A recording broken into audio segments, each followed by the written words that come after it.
Well, Happy New Year to me, I guess. The year actually ended on a high note when yesterday I got a chance to go in and see Ferrari. Oh, and on a side note, if I had a nickel for every time a biopic in 2023 added in unnecessary sex scenes that added nothing to the plot and just left me feeling uncomfortable and confused, I'd have 3 nickels.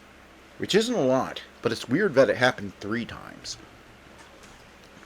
But yeah, uh, I'm surprised more people aren't talking about this movie, as this is clearly one of the year's best films.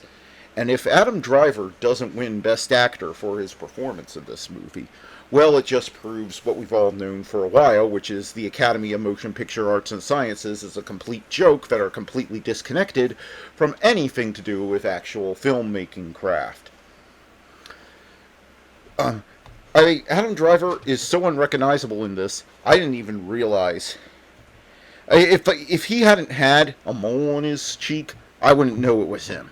That's that's how good the performance is. And this is a masterclass on how to do a biopic. If Napoleon was a masterclass on what not to do in a biopic and how to make it come off as an unfocused mess that leaves you no idea why the person who the focus of the biopic is considered a genius or who he was as a person, this is the exact opposite. They're both just over 2 hours, but in Ferrari's case, I ended up understanding what made him tick as a person. I ended up understanding why he's considered a legend in the racing world without actually knowing much about European racing. The only thing I know about cars is what I learned playing Gran Turismo Free back on the PS2. And I haven't really played a Gran Turismo game since then, simply because I just don't feel like putting in the hours to unlock all the licenses again. Occasionally I'll go back and replay Gran Turismo Free on the PS2, simply because I earned all the licenses. Well, my brother and a friend of mine, we all tag teamed earning all the licenses on a save file there. So yeah. So and for all I know, there are as many historical inaccuracies in this as there are in Napoleon. But the difference between this and Napoleon is this told a story and got me into the head of the character and got me more interested in the person and wanting to know more about him, whereas Napoleon just left me, even as somebody who knows about Napoleon, confused. So that's definitely a step up. But yeah, Micheal Mann, he delivers on all fronts as director. I mean, for one thing, during this movie, he keeps me on the edge of my seats. I was actually gripping the chair in the theater over whether or not a woman was going to write a check, was going to cash a check that her husband wrote her. He manages to milk that for more dramatic tension than almost anything else released in 2023. And that's to say nothing of the racing, which every time a gear shifts, every time a car goes around the corner, I have my heart was in my throat because it's so well put together. It puts you right in that. It makes you feel like you're right in that driver's seat, and it doesn't downplay the danger for a second. It's just it really shows what a brutal sport this European auto racing was, and that people routinely died, even on routine tests. But they kept getting in the cars. The basic premise, the movie does what I said Napoleon should have done, which is it focuses on one event in Ferrari's life that sort of encapsulates everything about him, everything about his personal life, everything about about about about how he built cars and everything about how he ran his business. Basically, when we joined the movie, at first we see him. What it looks like he's in bed with, he's in bed with his with what looks like his he's at home with his wife and kid. He gets up, and so as not to wake them, he pushes his car to the end to down the driveway before starting the motor here. And this seems like a very sweet opening to the movie. That is, until you realize that it's not his wife, it's his mistress, and his son, and he had a son with his actual wife, but he's dead, and it's very tragic, and it's all. And by the way, can I just say, also along with Adam Driver, Penelope Cruz deserves a huge amount of praise. I honestly, I didn't realize it was Penelope Cruz in this movie until I saw the credits, because I did not know this movie was coming. I know this makes me somewhat ignorant, but here's the thing is, movies have been swamped so much by such the suit that I just stopped paying attention to all announcements of upcoming movies. I didn't even know this one was coming until I saw an ad for it in front of Godzilla -1. And so, but yeah, I didn't realize it was her in this movie until the end credits. I was like, oh, yeah. She's had more than her share of tragedy too, and that's what this movie ultimately is. It basically focuses on Ferrari, who has experienced tragedy and made so many bad decisions in his life that his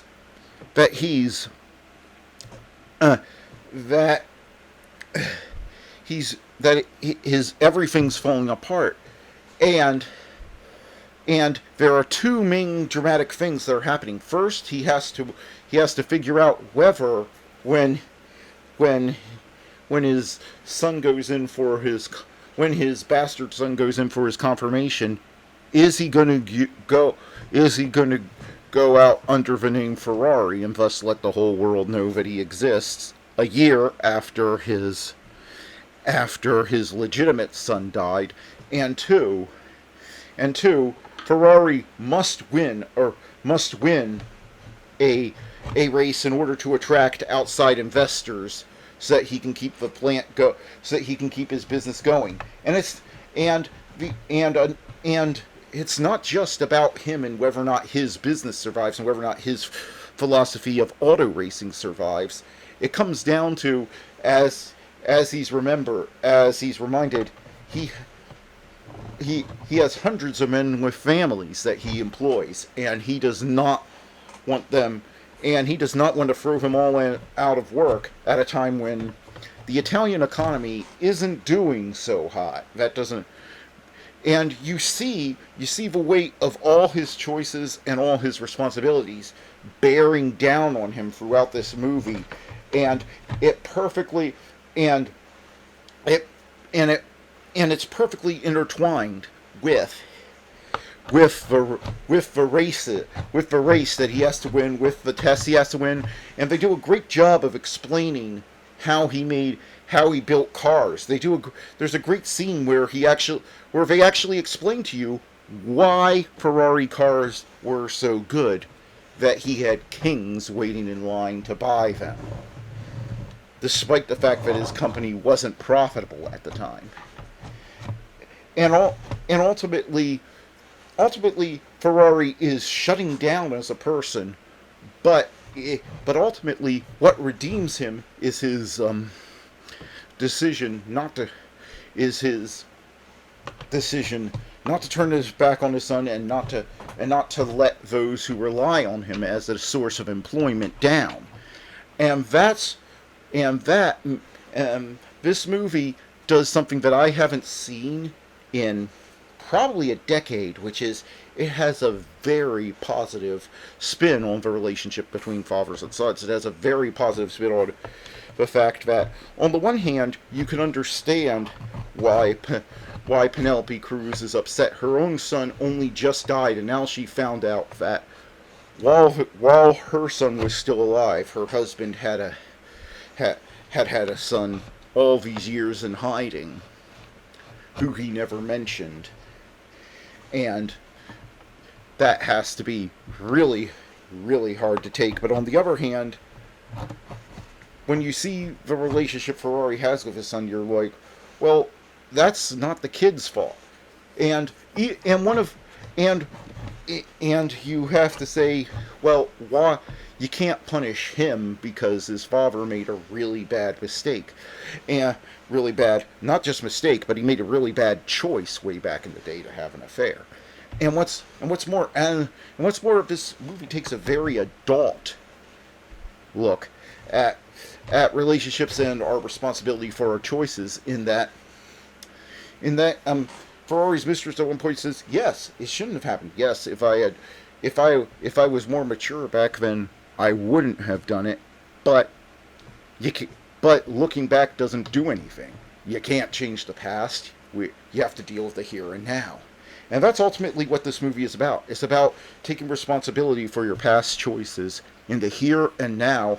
And I haven't seen a movie do it so brilliantly and kept me on the edge of my seat so well this year. This was, without a doubt, the single most intense film-going experience I had this year. This is an adrenaline-fueled movie that also has heart. This is so well put together.